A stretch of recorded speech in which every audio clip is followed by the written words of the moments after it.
So napanood niyo na ba guys yung mga ex-Marites, ay ex-Marine pala, na di umano daw ay nag-deliver ng mga mali-maletang pera sa Ilocos, sa mismong bahay ni PBBM. So panoorin natin. Kapag-deliver po ba kayo ng maleta sa Malacanang at or sa bahay po ni Pangulong Marcos? Anong sabi nung katabi? Ipasa mo, ibigay mo doon, ibigay mo doon. So ito pa, matapos maipasa ang bike, ito na yung sagot. Deliver sa Forbes at saka sa Ilocos. Yung sa Ilocos po ay sa 5 maleta po. Para kanino po yun, kay Kong? Kanino po yun?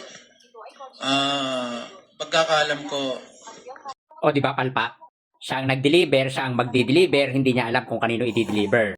Tapos yung isa to the rescue. Sa uulitin, nagagawa ng script, basahin mabuti. Mag-train. Gagawa na lang din naman ng eksena, hindi pa ginaling-galingan. Yan ba, mga tangang DDS ang gagamitin nyo na dapat ay paniwalaan? Kinginan nyo. Kapit kayo talaga sa sa mga pekeng testigo. Kasinungalingang testimonya. Umay, mga DDS na tanga.